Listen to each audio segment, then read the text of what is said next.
सुशांत सिंह राजपूत को लेकर सवाल ये कि उन्होंने आत्महत्या की या फिर दबाव में उन्होंने आत्महत्या की।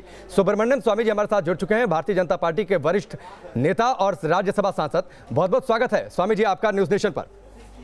जी देखिए, तीसरा विकल्प ही है कि उनको पहले गला घोट कर फिर उसको लटकाया और बहाना बना के और मार्ग को बदलने के लिए उन्होंने कहा कि ये आत्महत्या हुई है। जी। अभी तक कोई ठीक से रिपोर्ट नहीं आई है। जो पोस्टमार्टम थी वो तो इतना ही कहती है कि उसकी सांस जबरदस्ती छीनी गई, किस गला घोट के छीनी गई या उसको लटका कर रस्सी में लटका कर की गई, और जिस रस्सी में उनको लटका गया वो तो उसकी वजन को सहन नहीं कर सकती है, वो तो टूट जाती। तो ये सब बनावटी लगता है और जो आने जाने का जो क्लोज सर्किट टेलीविजन कैमरा होती है उसके अपार्टमेंट के बाहर वो फेल हो गई थी। स्वामी जी आप जब बोलते हैं तो खबरें उससे निकलती हैं, तो मेरी कोशिश ये है कि आप इस पूरी बातचीत में 48 दिन के बाद भी इस पूरी बातचीत में कुछ ऐसी बात निकले जो एक नई खबर हो। आपने 26 पॉइंट गिनाए थे, बाकायदा ट्विटर पर उनकी लिस्ट एक जारी की थी। वो एक कौन सी बात थी जिसने आपको ट्रिगर कर दिया, आपको परेशान कर दिया, परेशान इस तरीके से कर दिया कि आप जो एक तीसरा एंगल लेकर सामने आ गए, वो बात आपको कहने पर मजबूर होना पड़ा? नहीं, मैं तो समझता था इसको सब बंद करने के लिए लगे थे। वो एफआईआर दर्ज करे बिना पुलिस उसको कहने गई कि कोई केस नहीं है, इसमें एफआईआर यानी लिखने की कोई जरूरत नहीं है। वो उस एंगल में जा रहे थे। अब कई घटनाएं होंगी जिससे अब पुलिस को रुकना पड़ा। एक तो बिहार के हो गया, फिर यहाँ इतनी बड़ी आंदोलन देश भर में कोने कोने, तमिलनाडु हो, कश्मीर हो, डिब्रूगढ़ हो, असम में या सौराष्ट्र में जामनगर हो, सब जगह में लोग भड़के हुए हैं और कहते हैं कि इसमें निष्पक्ष जांच होनी चाहिए, सीबीआई को देना चाहिए। बम्बई पुलिस का विश्वास नहीं है, वो मिले हुए हैं बॉलीवुड से, इस प्रकार की बातें चल रही है। तो सुसाइड केस, क्या आपको इस बात में दम नजर आता है कि सुसाइड केस 48 दिन तक चलता है? सुसाइड केस तो 1 या 2 दिन में बंद कर देती है पुलिस की, डिक्लेयर कर देती है कि नहीं ये सुसाइड था, आगे हम इस पर कौन सी प्रक्रिया में वो जांच कर रहे हैं? जब एफआईआर नहीं है जी, तो किस आधार पर कर रहे हैं? कौन सा एविडेंस उन्होंने कलेक्ट की है? क्यों अभी तक फॉरेंसिक डिपार्टमेंट की जो इनको पहले जहर पिलाया गया नहीं, इसका रिपोर्ट अभी तक नहीं आई? सिर्फ इतना ही कहा गया कि उसकी सांस ली गई, एस्फिक्सेशन, अंग्रेजी में कहते हैं एस्फिक्सेशन। उससे वो तो एक्सपेक्टेशन 10 प्रकार के रास्ते से हो सकती है। आपको किस पर शक है सुब्रमण्यम स्वामी जी? अगर मैं पिन पॉइंट सवाल पूछूं तो सुशांत की मौत की वजह क्या हो सकती है? आपको किस पर शक है? पैसा, या फिर पैसों को लेकर रिया चक्रवर्ती की बातचीत सामने आ रही है, या फिर नेपोटिज्म की बातचीत सामने आ रही है? मैं क्यों इस पर जाऊं? ये तो मेरा काम नहीं है। मेरा काम है कि आप अपना विचार तो बता सकते हैं। जांच मैं क्यों करूं?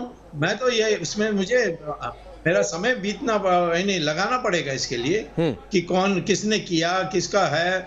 मैं इतना ही हूं कि इस पर जांच होनी चाहिए। जिस दिन जांच सीबीआई की अनाउंस हो जाएगी उस दिन मैं इस मामला को छोड़ दूंगा। जैसे सुनंदा का भी मैंने कहा कि इस पर जांच होनी चाहिए और चार्जशीट फाइल होनी चाहिए। चार्जशीट फाइल हुई तो मैंने छोड़ दिया केस को। ठीक है, आपको लगता है कि इस मुद्दे पर राजनीतिक रोटियां सेकी जा रही हैं बिहार और महाराष्ट्र में? उद्धव ठाकरे ने कह दिया कि बिहार वर्सेस महाराष्ट्र नहीं, कोई राजनीति नहीं है।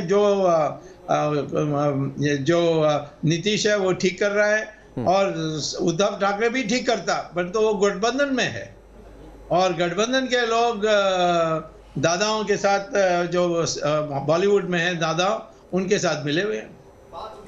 ठीक है, बॉलीवुड में गिरोह को लेकर आप बातचीत करते रहते हैं कि एक माफिया गैंग चल रहा है, तो जिस तरीके से अब रिया चक्रवर्ती के इर्द गिर्द जांच सिमट कर रह गई है, आपको कहीं ऐसा तो नहीं लगता कि वो गिरोह बच जाएगा, जांच के दायरे से कहीं वो बाहर हो जाएगा और पूरा मामला? नहीं, ऐसा आप चिंता नहीं करनी चाहिए। वो तो एक आयाम है।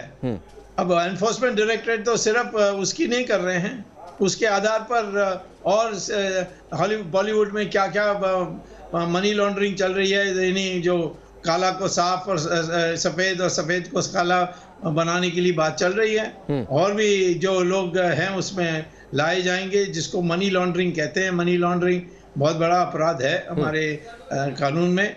तो उसकी उस इनकी मामला को, यानी ये जो जिया या रिया जो भी उसकी नाम है, रिया चक्रवर्ती, उसकी केस को लेकर वो दूसरे लोगों पर भी जांच कर रहे हैं। ठीक है। अगर ये सुशांत के पिता खुलकर सामने नहीं आते, एक एफआईआर अगर पटना में दर्ज नहीं कराई जाती, ये मामला दब नहीं जाता स्वामी जी? क्योंकि मुंबई पुलिस तो अलग एंगल पर, अलग ट्रैक पर जांच कर रही थी।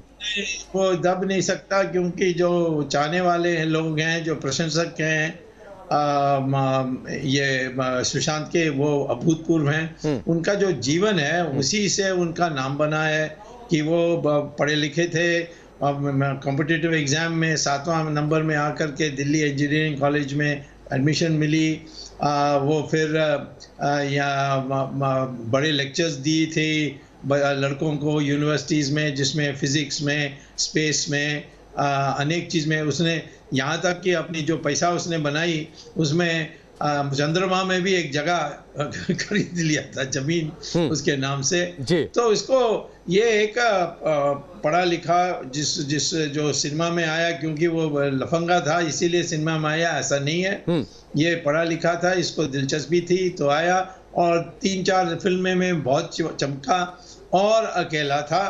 और उस अकेलापन अपने आप करना, ये दादाओं को कोई आशीर्वाद नहीं मांगना, इसी के कारण उसकी अंत हुई है। अच्छा, ये आपको लगता है कि अब सीबीआई जांच हो जाएगी? बहुत ज़्यादा इंतजार नहीं, क्योंकि नीतीश कुमार से आपने बातचीत की है, पीएम मोदी को पत्र लिखा है, अलग अलग हस्तियां आवाज़ उठा रही हैं, तो आपको लगता है कि अब ऐलान हो जाना चाहिए कि सीबीआई जांच हो? मैं उम्मीद करता हूँ, नहीं तो आखिर में कोर्ट में मुझे ही जाना पड़ेगा। अभी तो लोग भाग के जाते हैं, कुछ आधार नहीं, कुछ नहीं, तो कोर्ट उसको डिसमिस कर देगी। और जब मैं जाऊंगा तो जैसे मैंने अन्य केसेस में किया है, मैंने बहुत केसेस में किया है, तमिलनाडु में तो 4-5 मैंने सीबीआई की इंक्वायरी के लिए किया, जब जयललिता ने कहा नहीं मैं बिल्कुल नहीं मानूंगी, तो मैं आखिर में जाऊंगा कोर्ट, यदि अपनी सरकार इसको ऑर्डर नहीं करेगी तो। अच्छा, ठीक है। एक आखिरी सवाल स्वामी जी, आप छोटे शहरों से निकलकर बॉलीवुड में पहुंचना, वहां पर नाम कमाना, एक अपनी जगह बनाना बड़ा मुश्किल होता है, बड़ी चुनौती होता है। लगातार इस बात को लेकर बॉलीवुड के अंदर से आवाज़ उठी है कि एक गिरोह है जो छोटे शहरों से आने वाले लोगों को यहाँ पर जमने नहीं देता। आप भी इसको लेकर आवाज़ उठाते हैं। मैं चाहूँगा थोड़ा सा पिन पॉइंट आप बातचीत करें, कौन से वो लोग हैं, कौन सा वो गिरोह है? दाऊद के गुट के लोग हैं जो सिनेमा में हैं, बॉम्बे सिनेमा में, और दाऊद की अनुमति के बिना कुछ होता नहीं है। दाऊद माने दाऊद गैंग का, जो डी गैंग जिसको कहते हैं, और उनको सलाम भरना होता है, उनकी डिनर पार्टी में जाना होता है। दुबई में आप देख लीजिए, किसी ट्रैवल एजेंट बम्बई से पूछ लीजिए, ये सिनेमा वाले कितने दुबई होकर आते हैं, क्यों? और दुबई में ऐसे व्यवहार होती है कि मैं क्या बोलूं, आत्मसम्मान तो जीरो हो जाती है इन लोगों की। जी, ठीक है। सुब्रमण्यम स्वामी जी, हमसे जुड़ने के लिए, बातचीत के लिए बहुत बहुत आपका शुक्रिया। आपने सुशांत सिंह राजपूत को लेकर खुलकर अपनी बातें कहीं, जो आपके सवाल हैं और जो आपके वार हैं वो भी एक अलग अंदाज में आप सामने रखते हैं देश के, और राम मंदिर को लेकर भी आपने बात कही। एक लंबी लड़ाई आपने लड़ी, और उम्मीद करते हैं कि शायद अगर सरकार ना ऐलान करे तो आप कोर्ट पहुंचेंगे। जिस तरीके से आपने दावा किया न्यूज़ नेशन पर कि सीबीआई इंक्वायरी हो जाए सुशांत सिंह राजपूत मामले में, तो शायद सरकार पहले फैसला ले ले, आपको कोर्ट न जाना पड़े, एक लड़ाई से आप बच जाए। चलिए, फिलहाल आपका बहुत बहुत शुक्रिया स्वामी जी, हमसे जुड़ने के लिए, बातचीत के लिए।